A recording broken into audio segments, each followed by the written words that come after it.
Hello everyone, and welcome to a lovely Monday afternoon, evening, morning, whatever it happens to be for your part of the world. My name is ELH, your illustrious game master, black hole enthusiast, and mind flayer.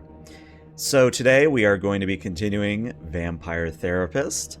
It is something that I've spoken about a little bit, but pretty much since I stopped playing on Saturday, I have been thinking nonstop about returning to this game. And I don't know if that says something about me or it says something about just the soul that's in this game. To say that I'm that eager to return to it is a very good thing and a very good sign, I think. But before we begin, let me say hello to people, and then we'll get started. So, Ash Rider, hello, hello. Slacker, hello, hello. Now, one thing I'd also like to point out before we hop into things is that apparently, also Grey Matter, hello, hello, is that apparently there is just one developer, one main developer that is working on this game, which is very exciting. Also, Alexandrius, hello. So there's just one developer, and they've already put out a few hotfixes. So, it's very cool to see that this is very much a small passion project more than anything else. But that's enough of me yapping about that. Let me boot this up, and we'll get started. All right, and of course, do let me know if the volume gets a little bit out of whack. We are pretty much the same settings as we were yesterday, Saturday, so just let me know if something goes wrong with the sound. But we're just going to continue where we left off. Did we do the prediction already? No, we are not doing the drink prediction today because I just want to jump right into the game. But yeah, let's begin. And here we go.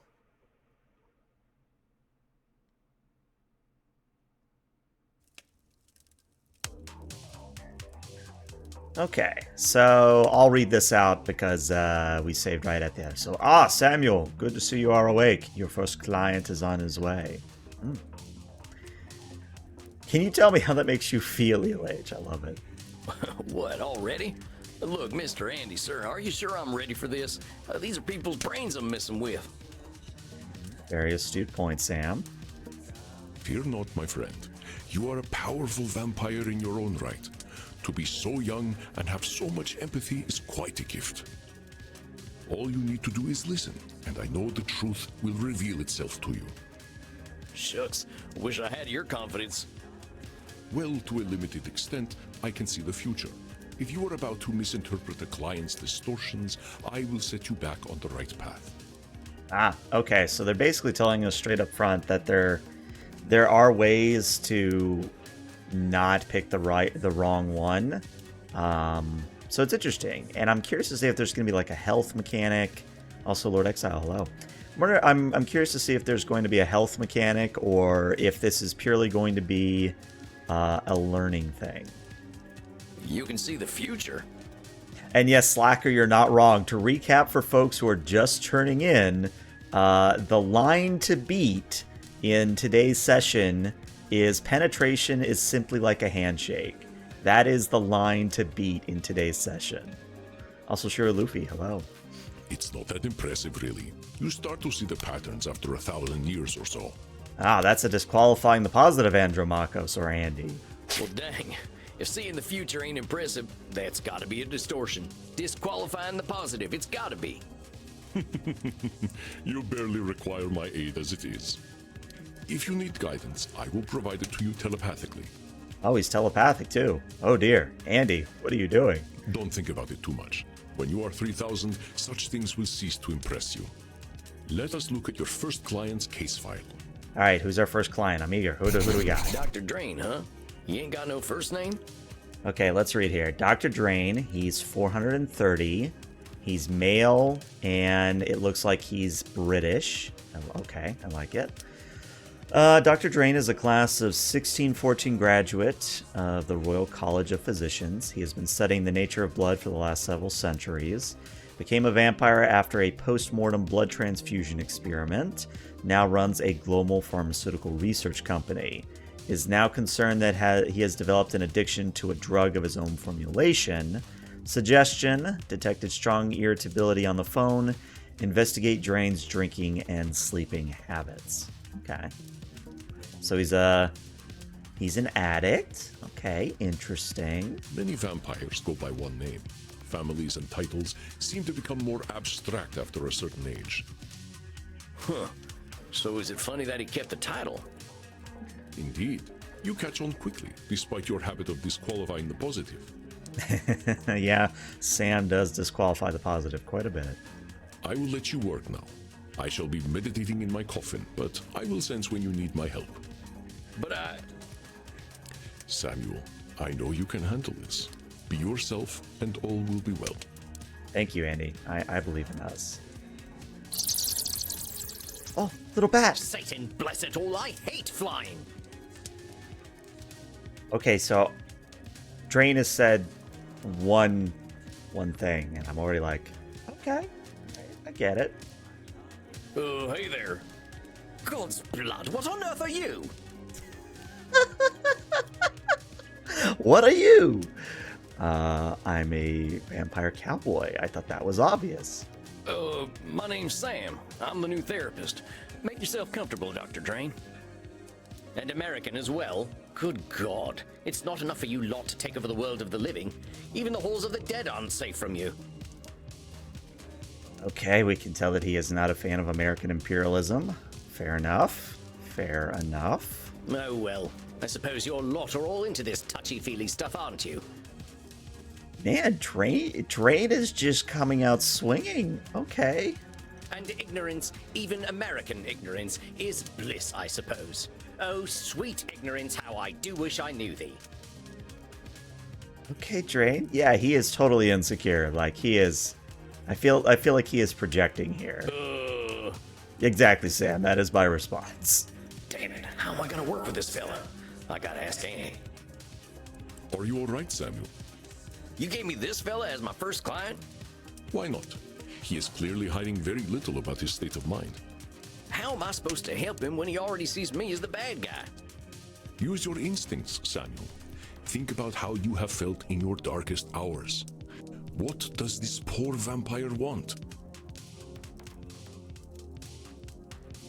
Oh, that's a good question. I feel like he's here to complain. But... yeah, I feel like he wants to leave is one thing, but if he wanted to leave, he would have done it already. So I think he wants to complain. Yeah, let's see what happens. I think he just wants to complain. Perceptive, Samuel. He can hardly stop himself, can he? So, what? I just let him complain? Of course. Just give him a starting point to let it all out. It will make him feel better. Well, if you say so. Don't worry, Samuel. You are doing wonderfully. I will release your time now. Okay, so apparently, and I'm not sure if this is the case, but apparently, Andy has a little bit of time control abilities as well, because that's I will release your time now. So I think Andy's quite a very powerful vampire if he can release time. Well, are you just going to sit there? I was just gonna ask how your trip here was. My trip was bloody wonderful. Until my familiar got a flat tire and I had to fly 30 kilometers here as a bat. Interesting. So he gets a flat tire and his first instinct is to fly 30 kilometers as a bat. Yeah, this is some serious Methuselah stuff. Like, this... Andy is, like, in Elder beyond Elder at this point. I hate being a bat and I hate flying.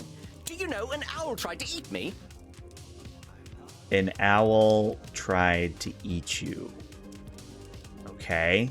I wanted to process that for a moment. So big old bats flying around and an owl tries to... Okay, sure. Me, a creature that has lived for centuries, treated like common prey. Also, one thing I'd like to point out, very cool here, is that you can actually see his fangs here. You're actually seeing, a little bit of art direction here, which I love. Yeah, I guess if the bat isn't that big, it makes sense, but I always imagined that a bat would be, I don't know, bigger, like too big for an owl. I'm surprised he was even interested. You should see what an ugly little beastie I am when I transform. All I could do was screech and squeak until he went away. Okay. Well, I suppose I'm alive, in a manner of speaking anyway. You all right there, pal? That's a good question, Sam. He doesn't sound all right. Yes, I'm fine, I'm fine. Well, I'm not, of course. I wouldn't be here otherwise. But for the sake of conversational integrity, fine. Okay, so he's deflecting. Also, Zelkova, hello. So Drain is very much deflecting here. So it is very much a... It's very much a... something that I've talked about before where, you know, if someone asks, how are you doing?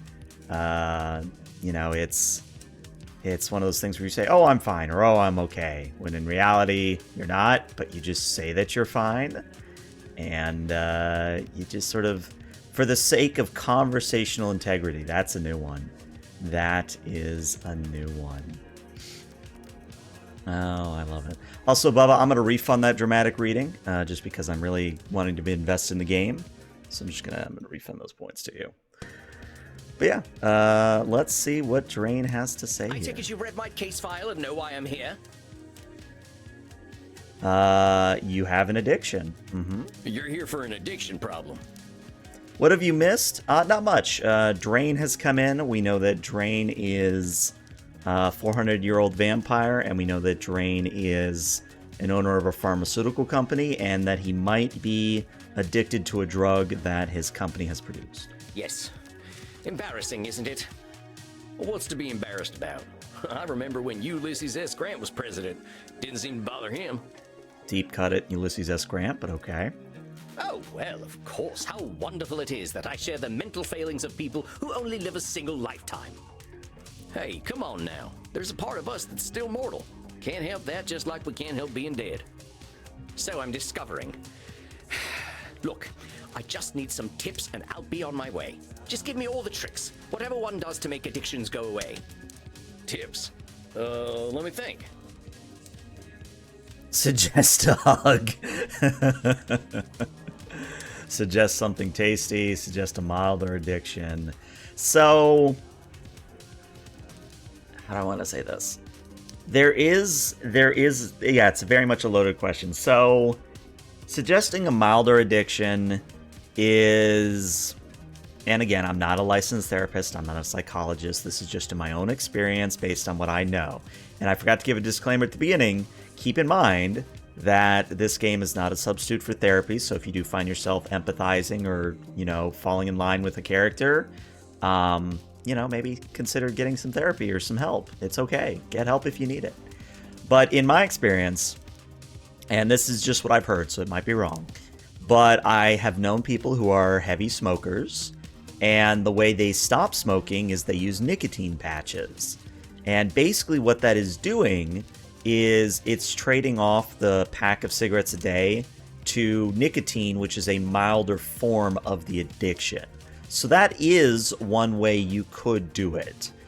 But for this, I don't think that's the case.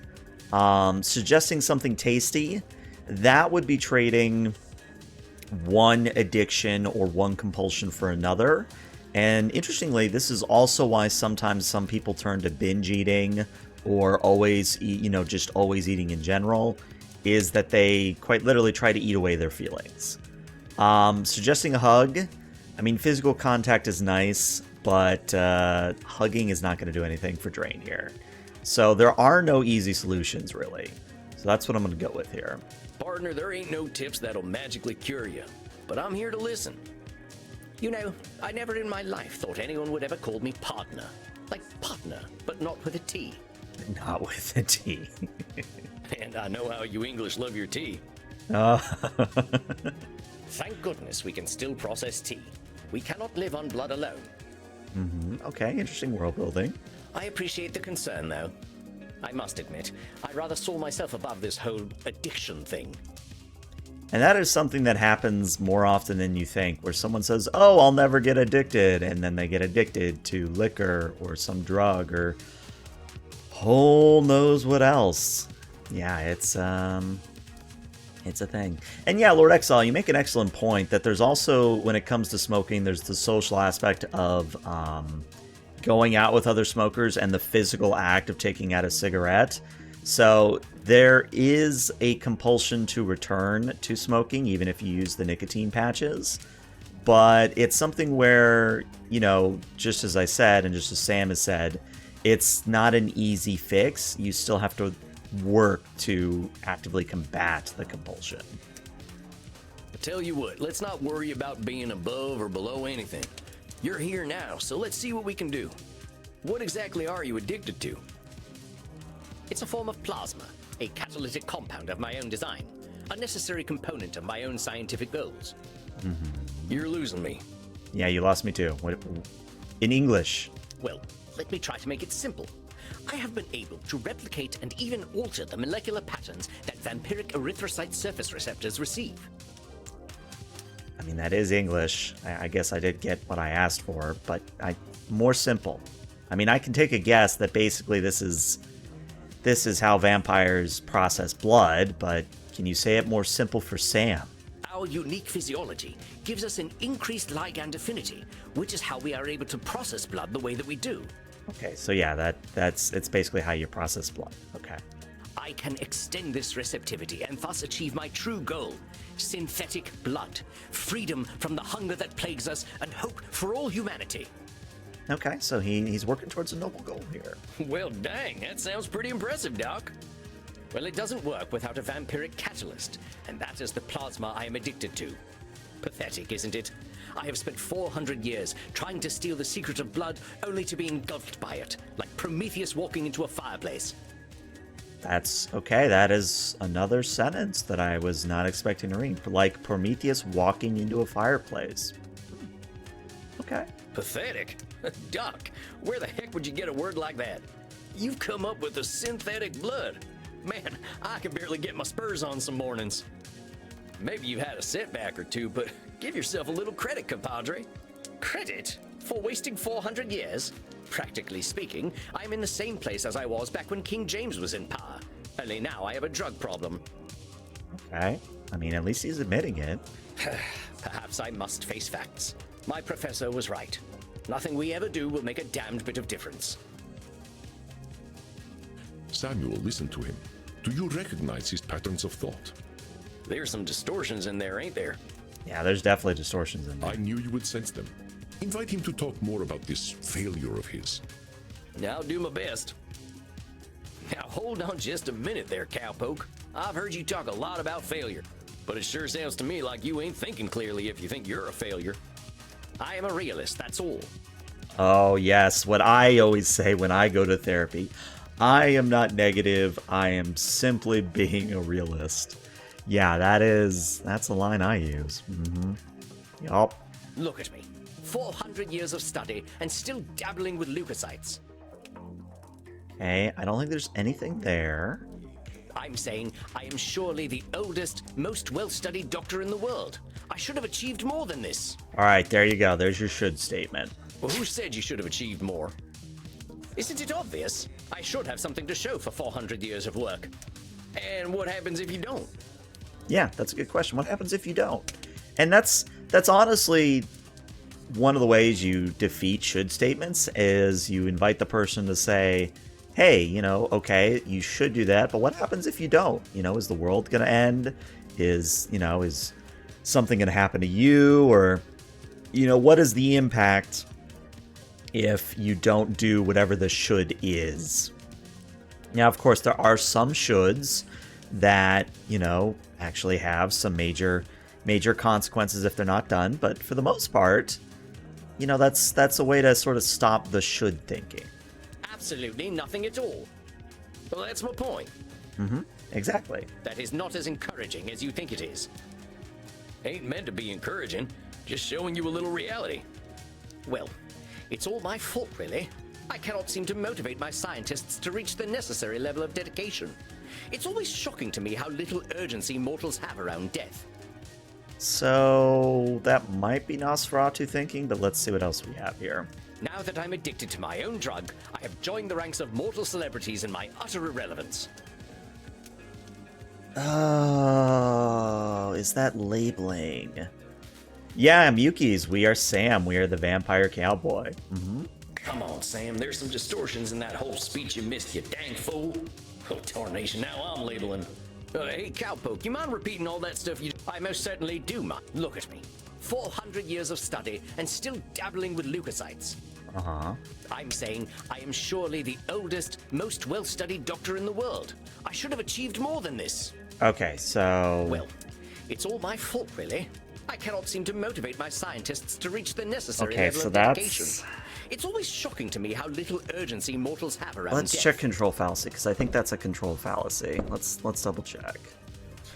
I think we actually go back. Because I think that's the control fallacy. Feeling a responsibility to your sole control or feeling completely hopeless. Neither is true. Stuck in the USA. Vampires shall rule the world. So I'm thinking it's control fallacy. But let's also look at Nosferatu thinking. Think between extremes and ignoring all the in-between. If I can't get in the best saddle, the fate of the Wild West. Okay. Like, I want to say that it's a control fallacy here. Because he is saying that it's all his fault. So it's all your fault that you Nice. have to come up Got with it. the perfect synthetic blood. Okay, so one thing that you may have heard there in the achievement pop, but us going back and needing to look through the options there, we're not penalized for it. So it's very much a learning game, and it's not something like Phoenix Wright, where, you know, don't get me wrong, I love Phoenix Wright, and maybe I'll play it on stream one day, but Phoenix Wright can be very punishing if you don't get the right guess the first time. So what I'm loving here is that it's teaching you what it is, and it is giving you an opportunity to learn without there being a lot of pressure here. Like, obviously, yes, achievements are nice and all, but there's not a health mechanic, or there's not a, oh, you must get this right or terrible things will happen. And I love that in a game. I love not having to be pressured. Does this game have multiple levels of difficulty, like will it get harder as the game goes on? Yes, I have looked at the achievement list, and it does suggest that just like Phoenix Wright, where you get started with a basic case, and then it gets more difficult, my understanding is that it does indeed get more difficult. So again, this is just our first patient, so it's not going to be all that too hard. It can't be anyone else's fault. Only I have the skill, the knowledge, and the experience. Now that is definitely Nosferatu thinking. Pardon me for saying so, Doc, but it sounds like what you're doing is pretty dang complicated. Sounds to me like you're some kind of god if you expect control over life itself. Please, I'm a scientist, not a spiritualist. It is not control I seek, but understanding. Yeah, it's one of those things, Miyuki's, where it's very similar to LA Noire in that aspect. And though we haven't seen it, Andy, the immortal vampire, the 3,000-year-old vampire who's letting us do all this, we haven't seen him show up and say, hey, that's not the correct thing yet. But I'm interested. Maybe I'll do a wrong answer here and there, and just to see what happens. And are you ever gonna have perfect understanding? No, of course not. I'm not a wizard. Okay, so... Again, I don't know if this is a joke or a bit of world building, but apparently wizards have perfect understanding. It is now canon. So how about not putting saving the world on one person, Doc? That is a simplification, but I take your point. As I was saying, now that I'm addicted to my own drug, I have joined the ranks of mortal celebrities in my utter irrelevance. Okay. So here, I'm thinking that's probably labeling. But let me double check labeling here. Labeling. Where are you? There you are. I missed that shot. Such a Butterfingers. He's only a vampire wannabe. Because I want to say that that's labeling. I'm a failure. I'm unlikable. Yeah, so I want to say that's labeling. Yeah, let's go with labeling here and see what happens. Now, why would you go and label yourself irrelevant? What else do you call the man who has nothing to show after 400 years? You have something, Drain. We've established that you have something. I reckon I'd call him by his given name. Slapping a label on yourself don't do nothing but weigh you down. Come on, Sam. There's some distortions in that whole speech you missed, you dang fool. Okay, so we missed something. There is... Now I'm labeling. Hey, Cowpoke, I most certainly... Look at me. 400 years of study and still dabbling with leukocytes. Okay, so... There's gotta be... So again, it's very interesting in that, you know, we're not being penalized here for going back. But let me see. 400 years of study and still dabbling with leukocytes. That's not a should. That's not a Nosferatu thinking. That's not disqualifying the positive. Or is it disqualifying the positive? I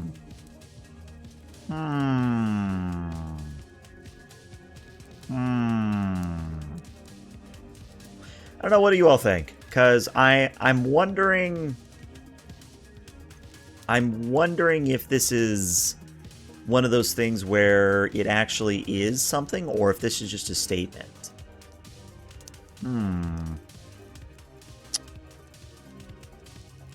Let me look at disqualifying the positive again real quick. Oh, no, didn't mean to click out. Disqualifying the positive. Things that make you go, Let's see. I think, yeah, because we've established he's definitely done good things, and I think this is disqualifying the positive. Let's see what happens. I don't know many people who would call working with leukocytes dabbling. There you go. I mean, I gotta admit, I have no earthly clue what you're talking about. So unless you made up all them science terms, I think you might be doing more than playing with a chemistry set.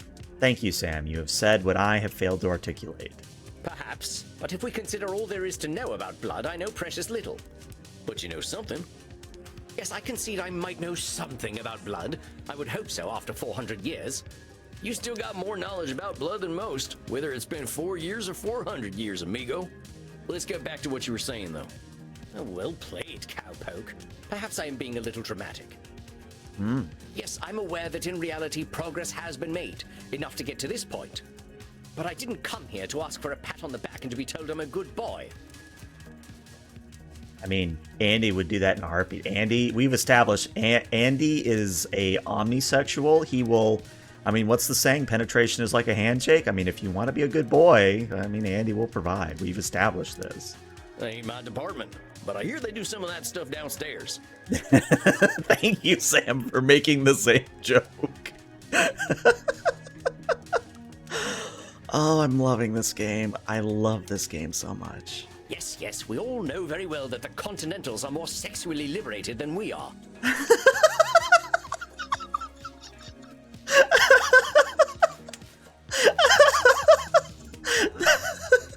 That's a sentence. We know very well that the Continentals are more sexually liberated than we are.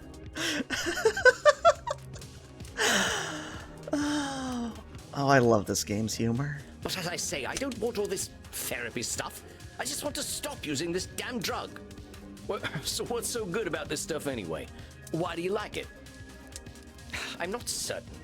I don't remember what happens after I take it, but I wake up feeling, how do I put this, alive. Okay, and that is a very interesting thing for a vampire to feel alive instead of undead. Well, that don't sound so bad. A good nap can make me feel like a new man. I'm not talking about feeling refreshed. I mean I feel alive. As if I'm someone else. Someone who lives. And as someone who used to have an addiction problem similar to this, I will say that I definitely empathize with Drain here, where after I took what I took, I definitely felt like, you know, someone else. I definitely felt like, you know, someone who was more alive, more capable of doing things. So I kind of understand, I think, what Drain is going through. And I wake up and find, oh gracious me, I am not depressed. Okay, so we've established he's depressed. Okay, he's depressed, all right. You mean to tell me that you're going to sleep depressed every night? Oh, nothing of the sort. Oh well, I'm glad to hear that. You are assuming that I can simply go to sleep and my global scientific enterprise will run itself. So are you not sleeping? Oh wait just a gosh darn minute, you're telling me you don't sleep?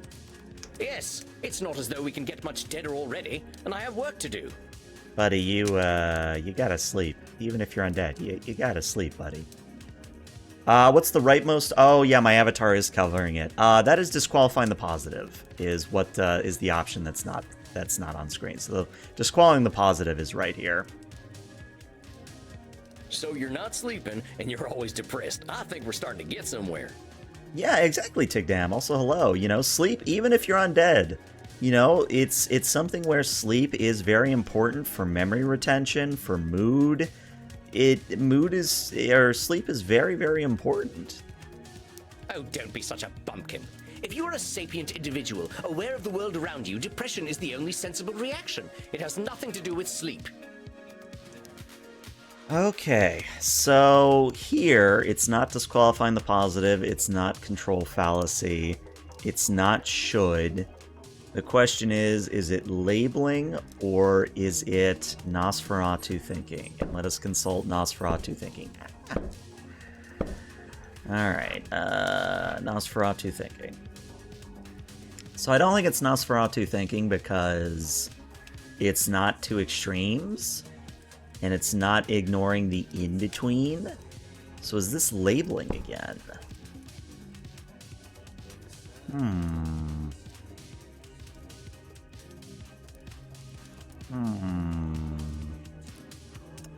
Look at Nosferatu thinking again.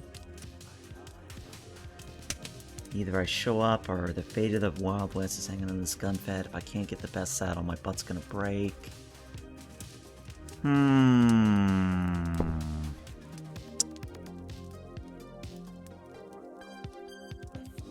I'm gonna go with labeling here, and we're gonna see what happens. Depression is the only sensible reaction. He makes the Goths downstairs. Okay, so we got it wrong, but we got it wrong, so we get to see Andy stepping in here. Oh, don't be such a bumpkin.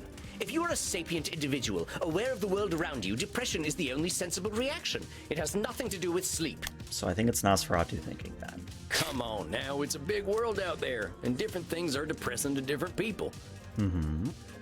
Everyone reacts to things differently.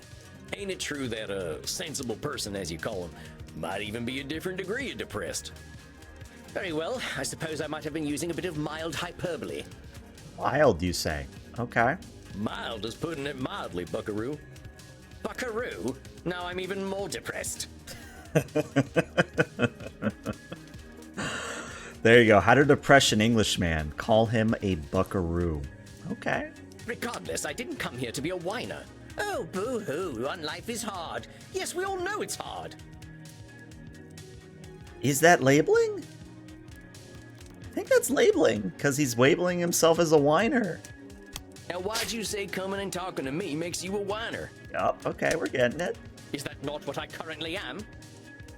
Yeah. Sounds to me like you're expressing yourself. Whiner is the word you used.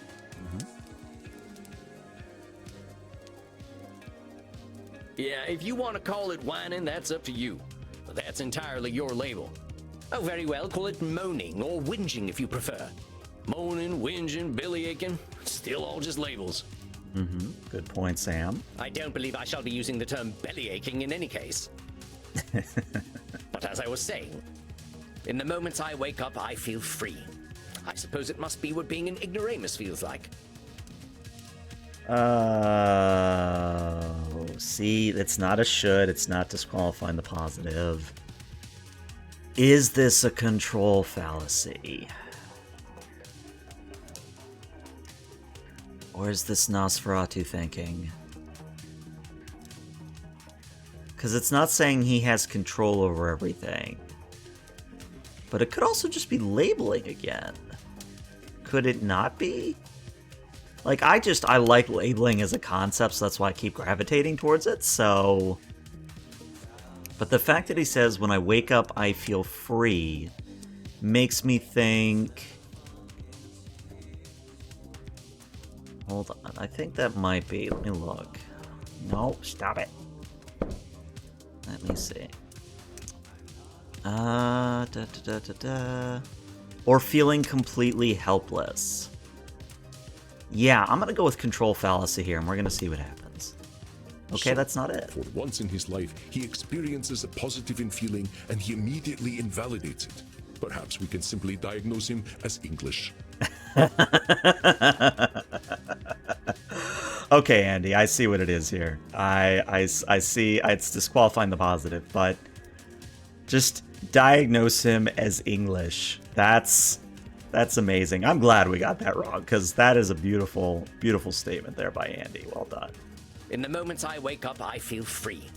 I suppose it must be what being an ignoramus feels like. Laughs in British, exactly. So you're telling me you feel good when you wake up, and then you call yourself an ignoramus.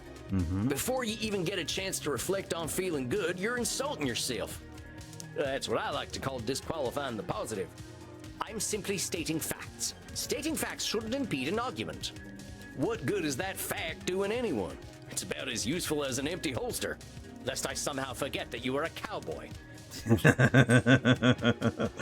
Yes, you are a cowboy, an American, and therefore not relevant because I am English. Yep. All right, Drain, calm down. About this drug, though. Oh, very well. I suppose I might be discounting my experience.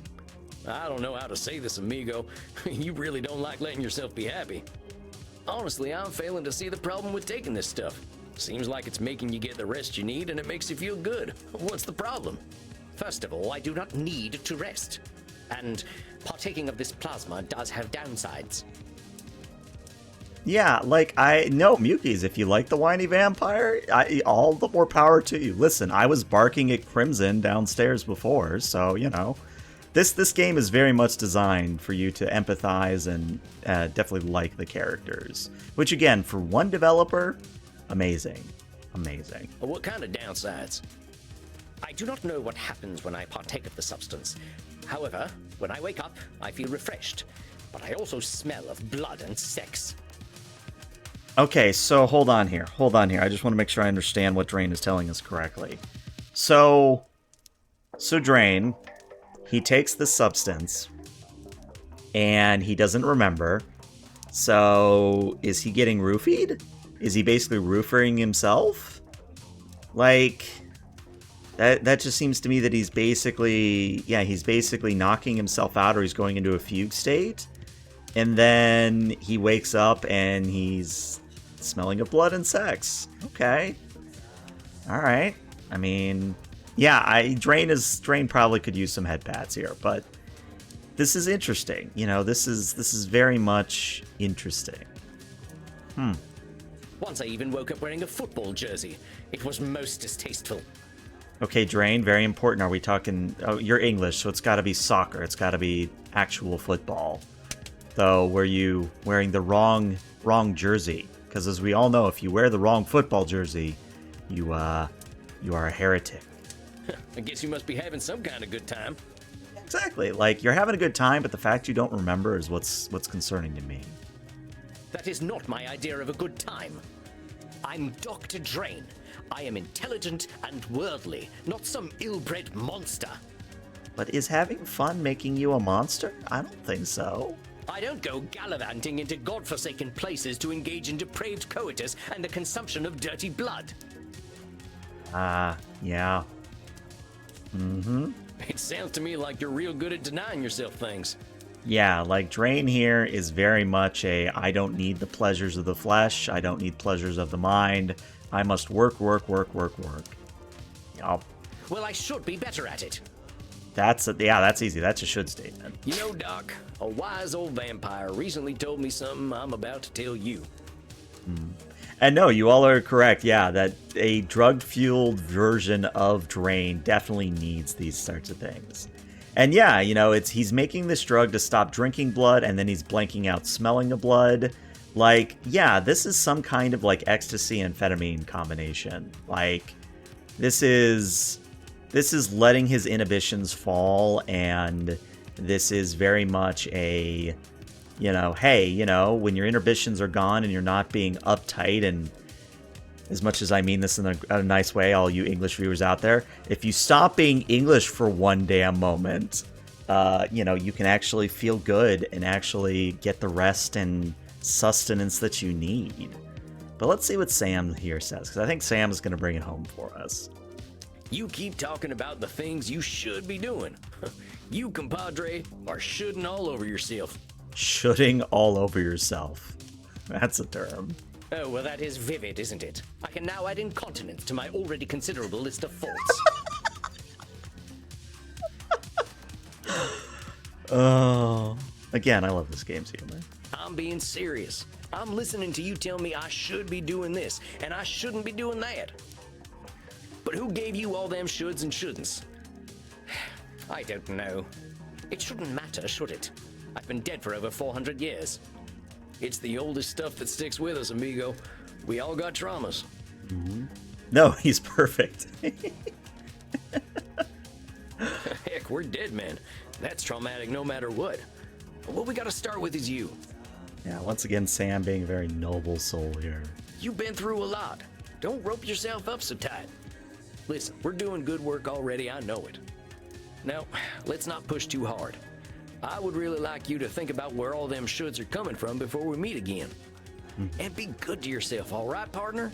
Don't feel like you gotta go cold turkey on that plasma stuff. Yes, well, all the same, I'd rather not do it at all. Is that actually gonna happen, though? It might. You're dipping into it tonight, aren't you? Yep, he definitely is. I was thinking about it. All right, partner. Just give yourself a little compassion. That's all I'm asking. I'll admit, you've given me some things to think about. Not pleasant ones, mind. You can handle it, partner. You're way smarter than I am. Yes, well, that is certainly true. Very well. I shall do some reflecting, in as much as our kind can reflect.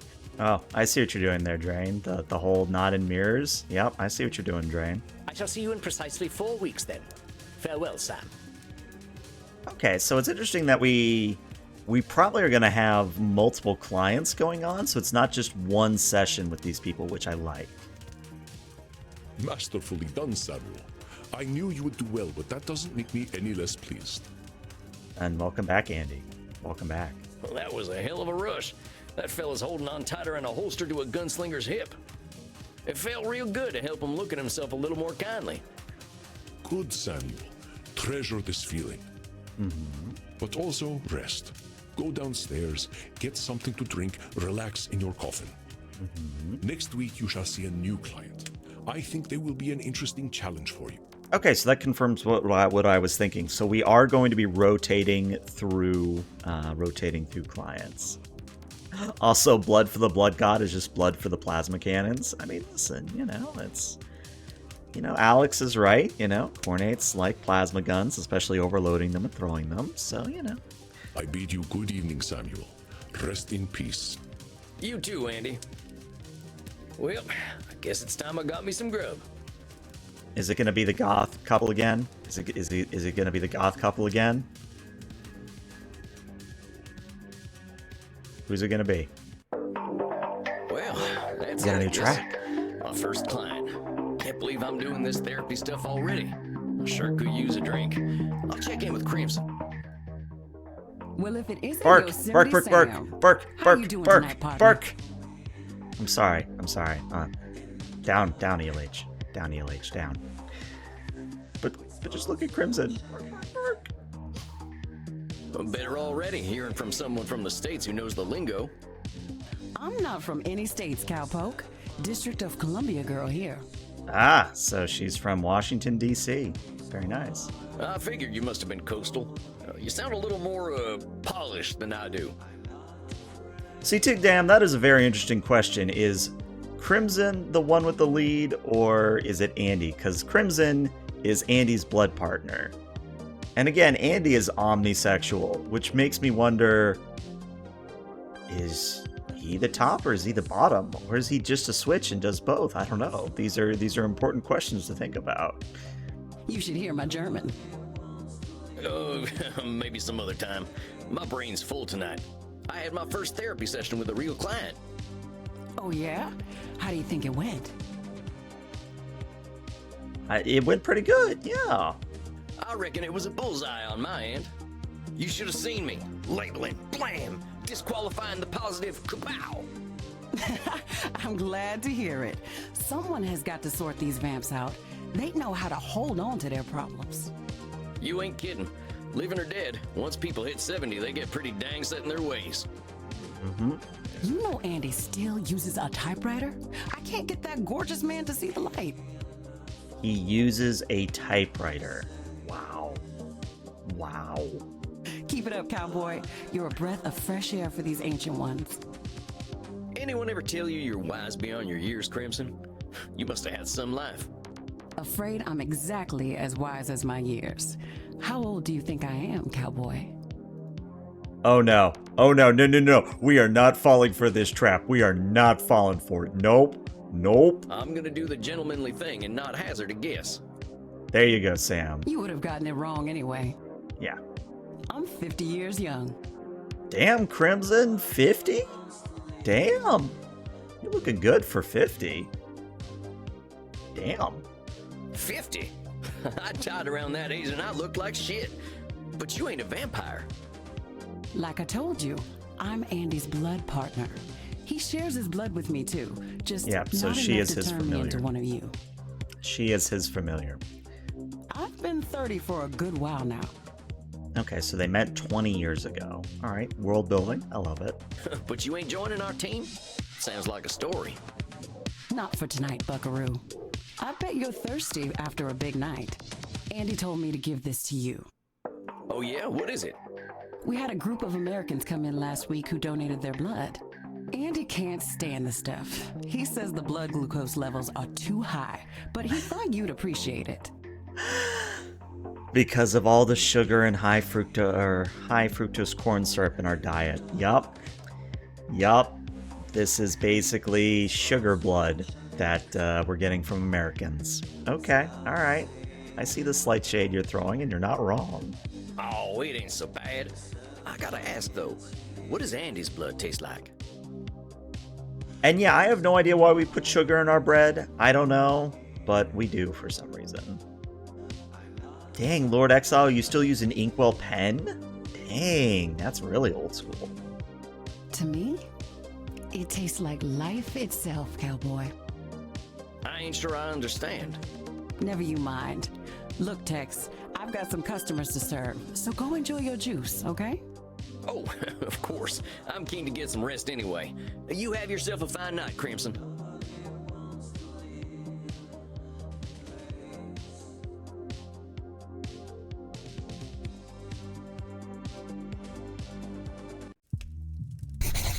There he is, my incredible protege. Also, welcome back, Andy. Come on now, I have no idea what I'm doing. That is disqualifying the positive, Sam. Evidence stands against that reasoning, my friend. Do we need to talk about disqualifying the positive again? All right, I get it. I guess I've been muddling through okay. You've been doing wonderfully. I hope you are ready for a bit of a challenge tonight. Okay, who do we got tonight? Your next client has been known to be somewhat difficult. Here, look at her intake form. Okay, we're getting a female vampire now. Okay. Isabella Deste. Dang, she's got some funny taste in hats. All right, let's see. We have Isabella Deste. She's 550. She's female, and she's from the Renaissance. Isabella Deste was a key figure in the Italian Renaissance, funding the works of Leonardo da Vinci, Andrea Matenga, I think is how you say that, and Michelangelo. She received a humanist education and knows much about history, art, music, and philosophy. She comes from a highly aristocratic background but has endured considerable family issues through the generations. She states that she is undergoing an existential immortality crisis, suggesting, missing a G there, suggesting that her life and unlife have both been meaningless. Suggestion, be exceedingly polite. Okay. I think you should get along quite well then. Is Andy telling us that we have funny tastes in hat? Okay, all right, it's a cowboy hat. Calm down. It's not that funny. Walked right into that one. Isabella is not your average vampire. She was once the powerful matriarch of one of the most influential families in Europe. She fraternized with popes and kings, and she also wielded great power over the art world. Some say that she was the model for the Mona Lisa. One of them highfalutin types, huh? I don't think she's gonna like me much. Yeah, I mean, a good Stetson hat. You're not wrong, Alex. A good Stetson, if it's properly worn, it's pretty dang cool. She is as human as any of us, Samuel. I already know you will find a way to relate with her. If you say so. Remember, you can always seek my advice if you feel lost. You are not alone. Very important statement to say there. Just in general, you are not alone. There are always people willing to listen. And that is a very powerful statement, as simple as those 4 words are. But I hear the beating of elegant wings. Breathe, Samuel. Oh, and do be polite. Goodness. So you are the new therapist Andromachos told me of. I was not expecting someone so rugged. I like her accent. I really like her accent. It's a very cultured accent. I love it. Also, I just want to look at her design here for a moment. So, very much the hat is a choice. The pearl necklace, that's a thing. But you can see that the pearl theme is covered in not just the headdress and the necklaces. She's also got it in her cufflinks here, and this is a very cool design. I like it. Sam Walls at your service, ma'am. You are a therapist. Well, that's what I'm here for, ma'am. Enough with this, ma'am. I am not running a whorehouse. You may call me Senora. Senora. Okay. Interesting. She's very wound up tight, or at least that's the vibe I'm immediately getting. Oh no. Oh no. We can't say Senora.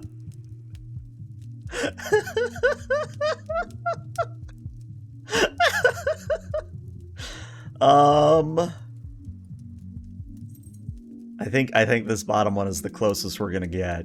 All right, Senora. You have seen my what? Have you been peeking under my skirts, young man? No. Huh? What are you talking about, lady? It's that Italian that I can't pronounce. Oh my lord, there's a cut. Italian? Also, welcome, Petrus. Hello. Signora. Say it. Signora. Signora. Signora. Signora? Porca miseria. This is not going to be easy, is it? Therapy ain't never easy, Senora. So, therapy is always easy then? No, it is not. I said it ain't never easy, Senora. Is therapy easy or is it not? Not, I guess. Oh, how are we to examine my inner demons if your own speech is so diabolical? You know what? Let's start over. Yeah, let's maybe walk back and start fresh. Greetings and salutations, Signora. I am most honored to receive you in my humble office. Very well. I suppose it will do. I'm just here to help, Signora. It says here on your intake forms that you've been having a tough time lately. A tough time. Indeed, yes, it has been a tough time. The realization that not only am I a corpse, but that I have been a useless corpse for nearly 400 years is a tough time. So what's it off this feeling that you're a corpse? I mean, this is classic labeling, but we don't have a choice to do labeling yet. I saw a film at the cinema. So she saw a film and then she goes into an existential crisis. What film did you see, Isabella? What film set off this existential crisis? Now I'm curious. Hey, I love the cinema. Yeah, she saw Twilight. Interview with the Vampire. Let me see. Because it is something where if you can relate to your patient and you can bond with somebody, they're more willing to be receptive and willing to tell you things that they wouldn't normally tell anybody else. Let's bond with her over movies here. Well, not many of our kind are movie buffs. What are some of your favorite films? I would hesitate to say favorite, but there are some films that are more acceptable than others. So Isabella doesn't even want to admit that she has favorites. Interesting. Yeah, that is interesting. For instance, Beneath the Velvet Dusk or In Search of Sadness are engaging explorations of the mortal condition. Hold on, I gotta Google this. Hold on. In Search of Sadness. I gotta look this up. Let me see. In search of sadness. Let me see. No, I want a movie.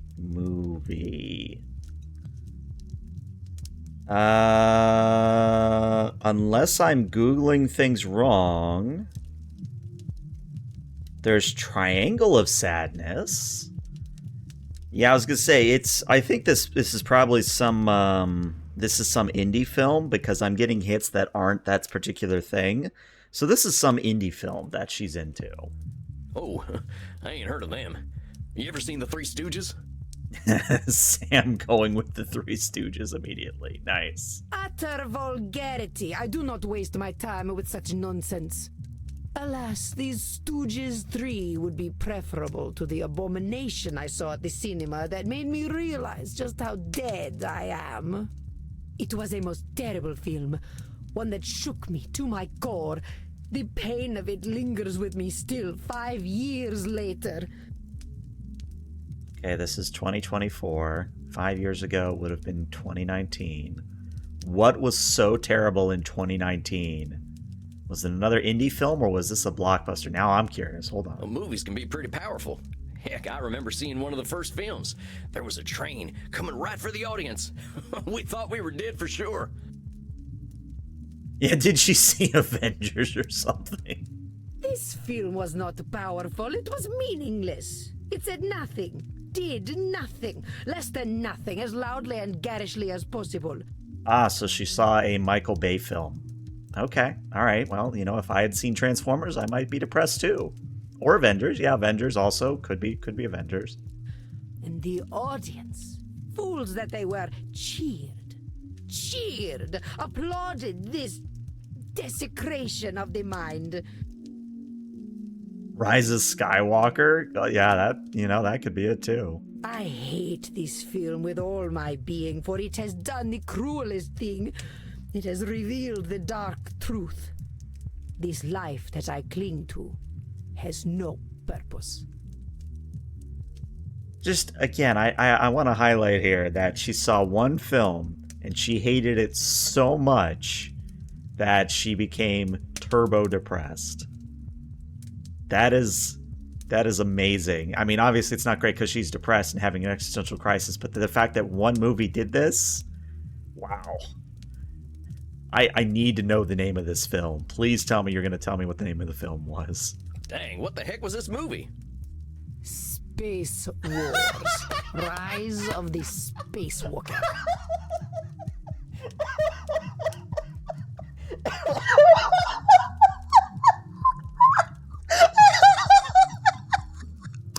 You called the chat? You called it?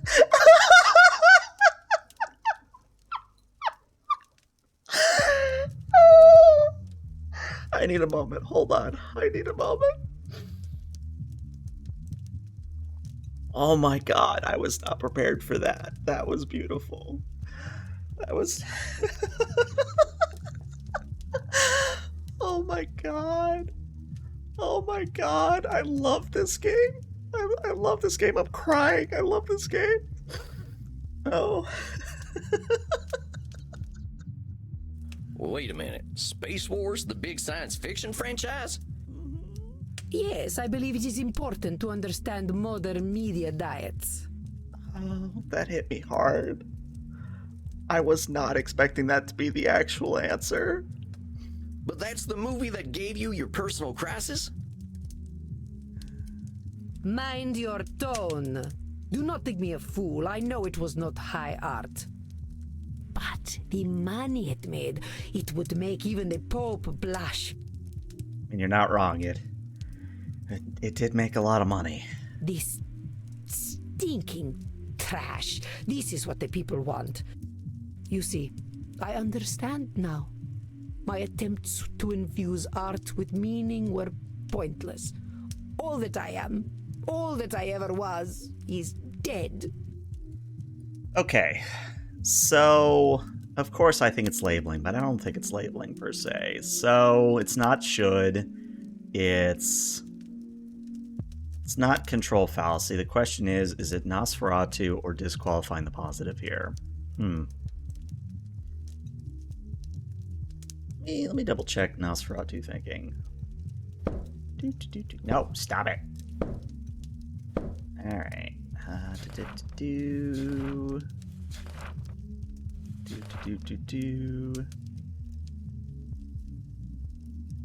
Let me see. It could also be a control fallacy now that I think about it.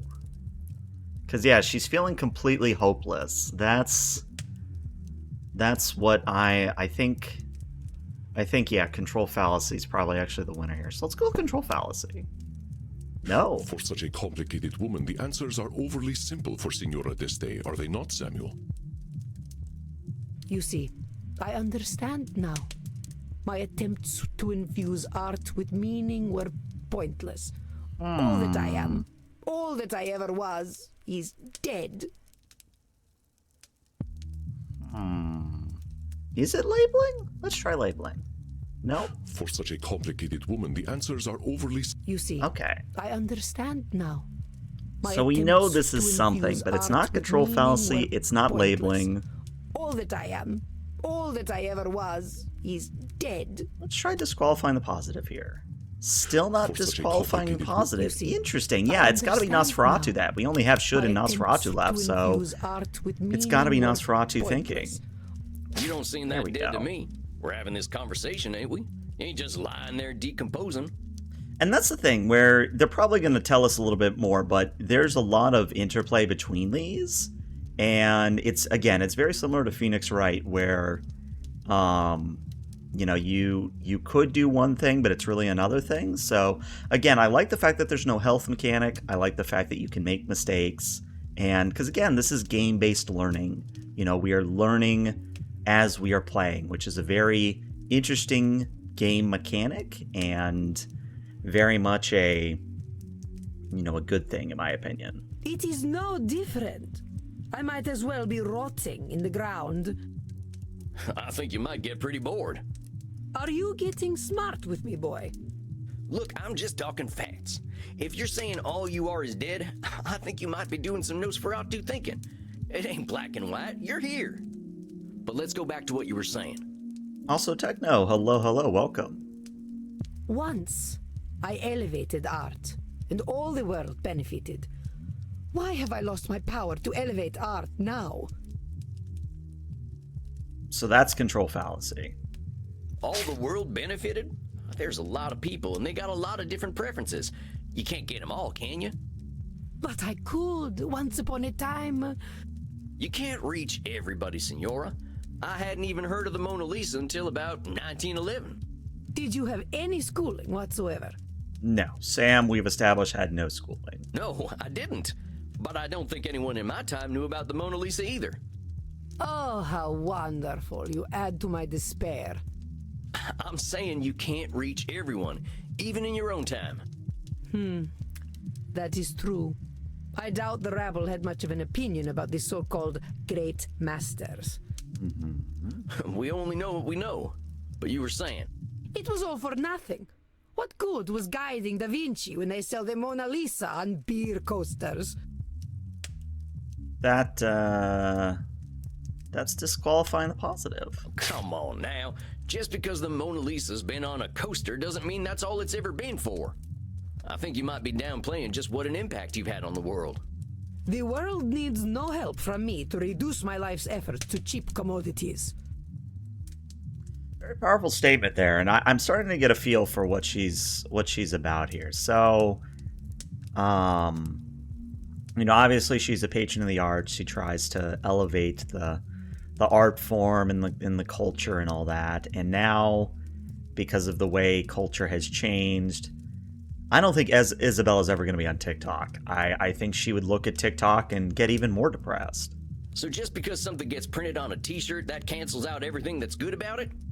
Yes, that is exactly what it does. And I thought I was good at disqualifying the positive. It should not be so. That's- I Art mean, should that's- have meaning, purpose. Beauty should expose truth. I mean, that's easy. That's a should statement. I got that. Boom. Easy. You're saying art should have meaning and purpose, but does all art need those things? So I'm going to have an answer for this, but I'm going to see what Isabella's answer to this. Does art need meaning and purpose? What is Isabella going to say? Isabella's probably going to say yes. What is the purpose of creation otherwise? How about if I just like doodling? Ain't that a good enough reason to draw? It is a pointless reason. Well, maybe I want to do something pointless. All I'm saying is that I don't have the same shoulds you do. Okay. So Sam has said something very very good here, or very well here. You know, it's Isabella has the mindset, as much as I'm getting from her, that everything that she does has to have a point. Everything that she contributes to should be elevating art, elevating culture. But what Sam is trying to point out here is that not everything you do has to have a point. That as long as you're enjoying yourself, what you're doing isn't pointless. And like, yeah, you might just doodle something and it'll never see the light of day anywhere else. But if you are enjoying what you did, then it's not a waste of time. And yeah, Lord Exile, I mean, that if Isabella must have purpose in everything, then no wondering her life is exhausting. No wonder she's depressed. I mean, you know, I definitely had that mindset in college where, you know, I was trying to do everything I could to have, you know, a purpose. But it is something where I think my wake-up call was when I got my second job, or second internship, I should say. And I realized very quickly that there was no point to what I was doing. And I sort of spiraled, but not to get too far into the weeds here, but it's very much, you know, if you put too much importance on having a purpose, then just like with Drain, you know, if you don't take time for yourself and do things you find fun, then you end up like Isabella here. Perhaps you should. But I don't. I'm gonna do what I'm gonna do. Which is speak like a peasant. Listen, Isabella, we've been very cordial to each other. I am not a peasant. I am a cowboy. Heck, that's what I am, Senora. Ain't nothing gonna change that reality. Let's get back to what you were saying. But it seems I am just a dead woman. A walking corpse who is not worth listening to. I should walk into the sun. That is labeling. Now, why have you gotta go and call yourself names? They are not names, they are my reality. I am a dead woman, and I am a corpse, am I not? Is that all you are?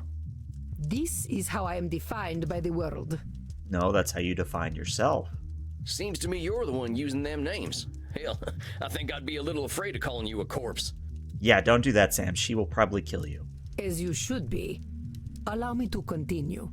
You know, you make me sound rather mad. Like an old woman, railing at the world, screaming into the void, all to no purpose. I mean, that is kind of what you're doing, Isabella.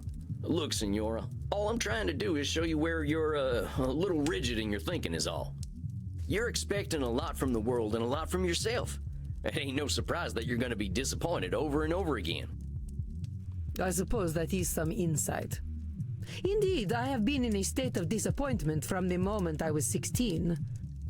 Interesting. So she has been in a funk, as it were, since she was 16. Interesting. For me, that would have been when I was 21? Yeah, so, okay, she's had this for a long time. What happened when you were 16? I got married. Okay, yep, okay, yep.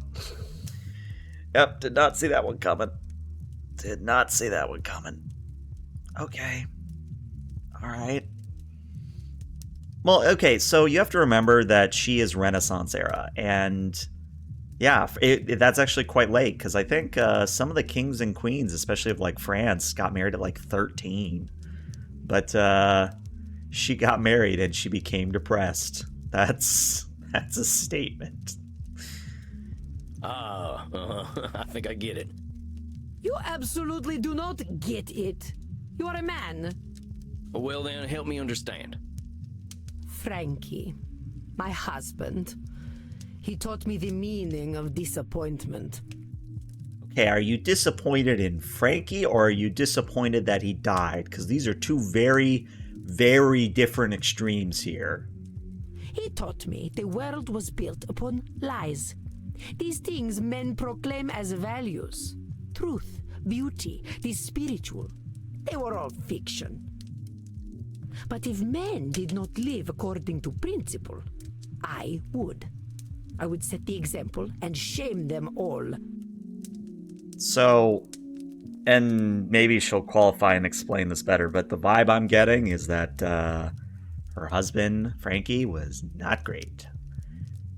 Kind of sounds like a little bit of a deadbeat, but I don't know how much is that Isabella projecting and how much is that Isabella being uptight.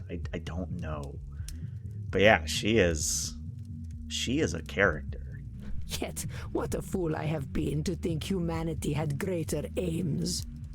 So, what's this greater aim you're talking about? I mean, you're not wrong, Alex. She is from Renaissance Italy, so, you know, it makes sense. I received a humanist education as a child. I was taught that the pathway to God was through rationality and a questioning mind, not slavish devotion to tradition. This world is not Eden, but it could be. Or so I thought. So you're talking about a literal pathway to God? I guess that makes sense. She is from the Renaissance. There's definitely a religious angle here. No, fool. A pathway to godliness. To live according to our natures. Our true natures. Okay, where are you going with this? I'm interested where you're going with it.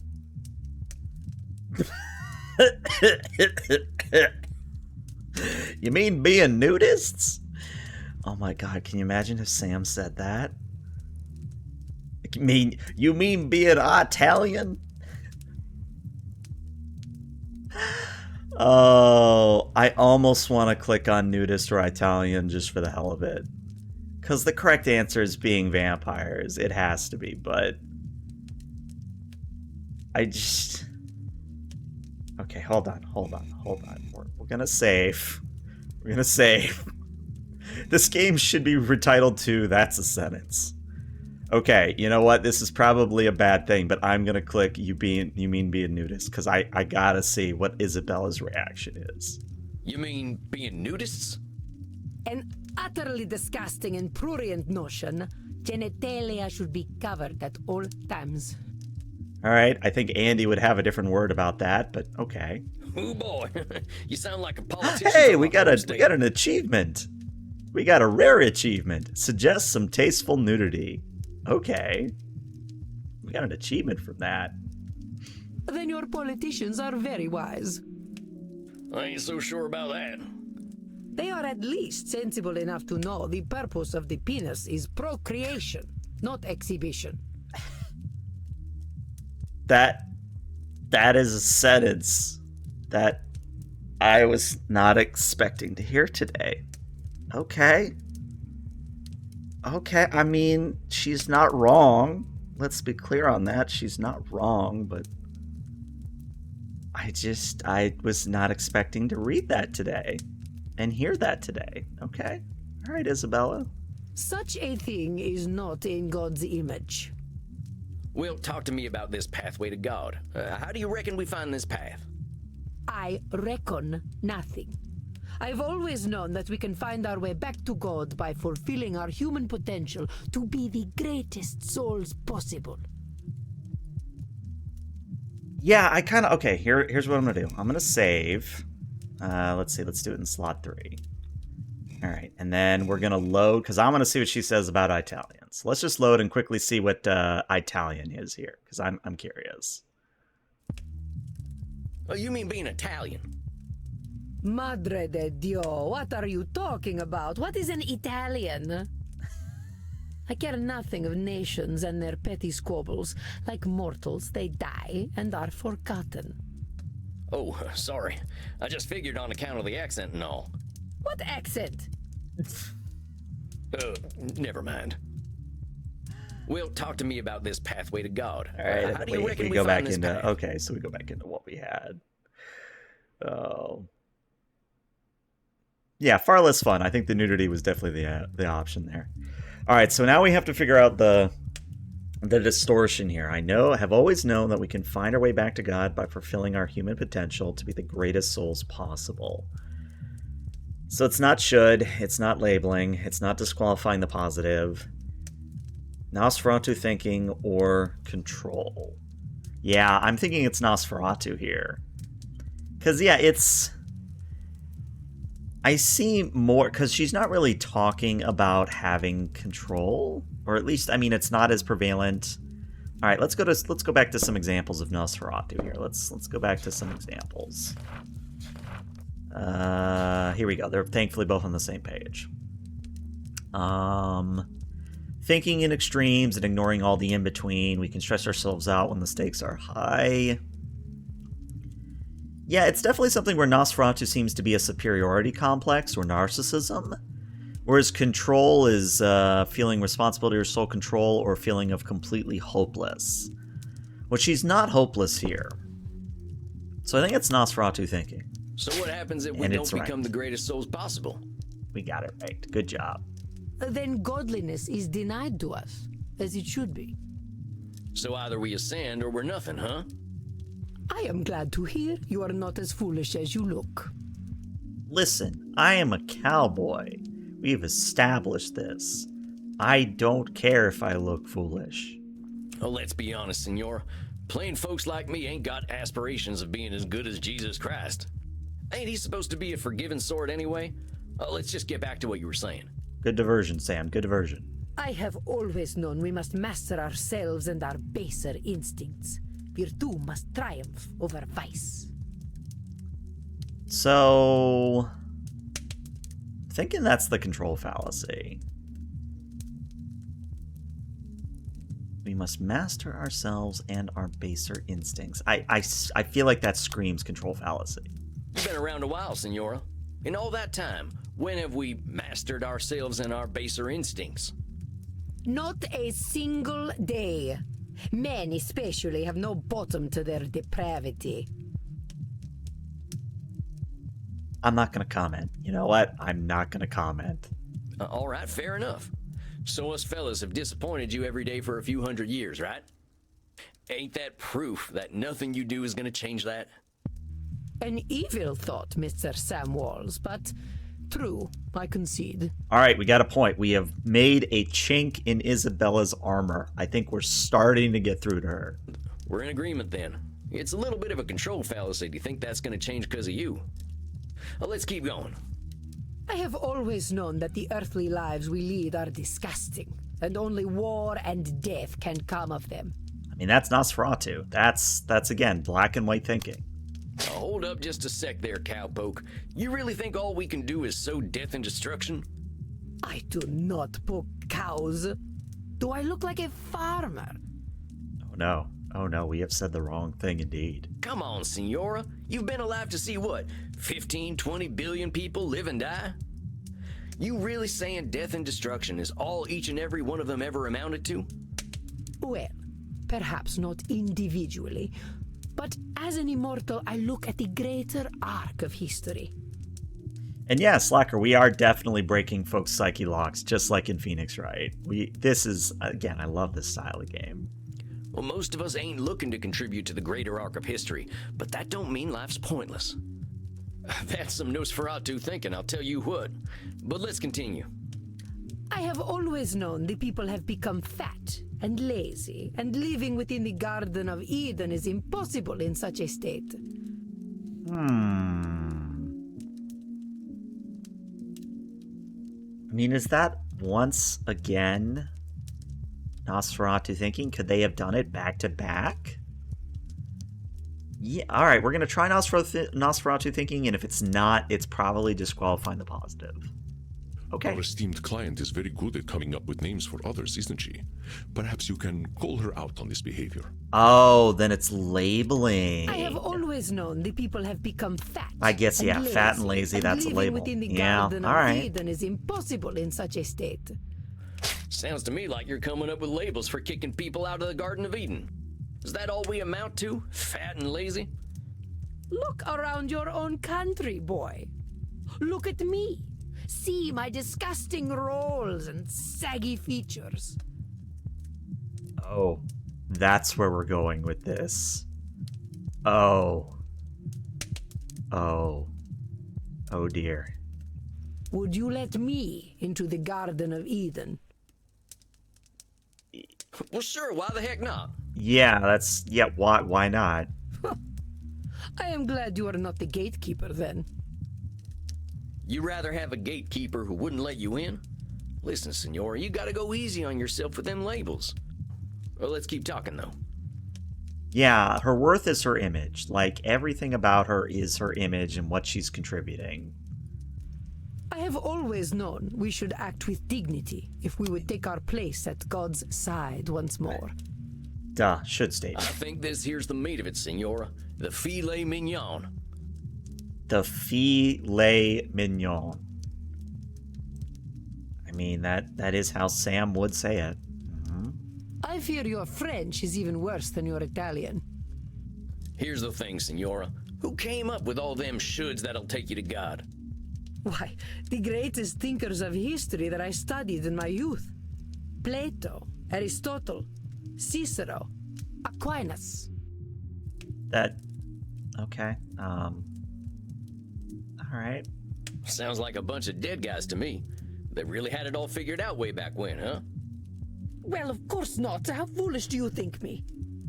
Not at all, Senora. Just questioning where all them shoulds are coming from. But let's keep going. So you think you are so very clever, do you, boy? That by pointing out my distortions, you have won? No, we have just barely started with you, Isabella. That is where you are truly the fool. I already know how wrong I have been, that I have been chasing an impossible fiction all my life. Indeed, I now believe that even if we did follow the pathway to God, once we reached the end, we would discover that he, too, was a work of fiction. So she's even having a spiritual crisis here. Alright. When I say God, I mean goodness, propriety, intelligence. God himself is a lie.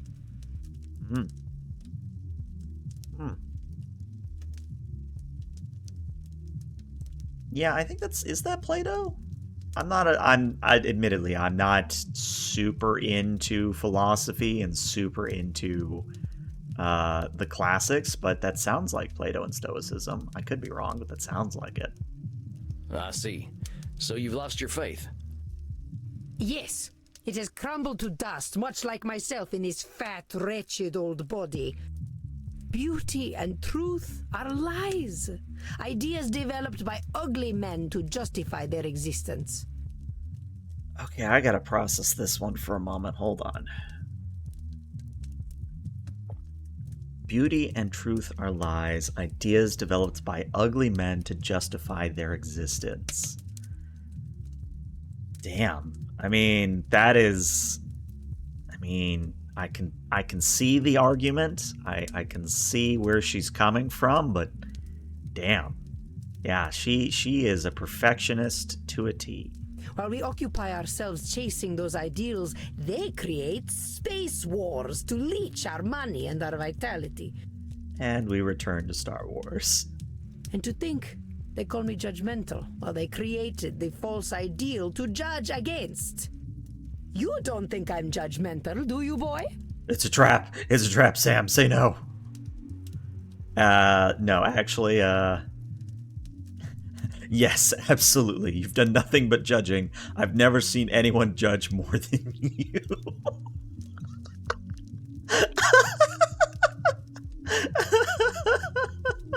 I mean, these all probably lead to the same thing, but what would Sam say in this instance?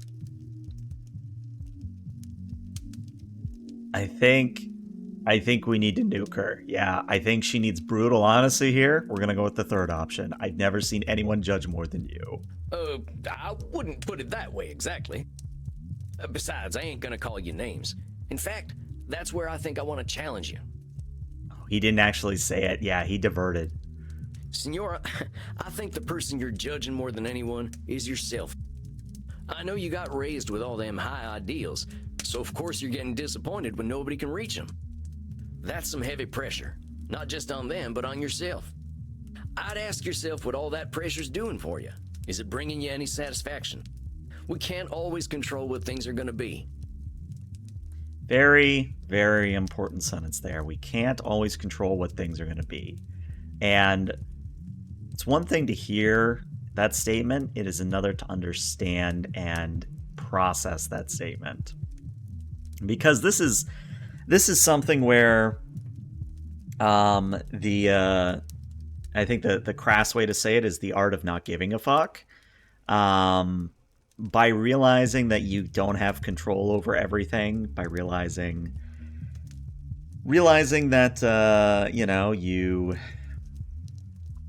like if you realize you don't have control over other people and that you can't really affect a whole lot of things, and there's only so many things you can do, then it makes your life a lot easier. It makes a lot of the anxiety and stress go away.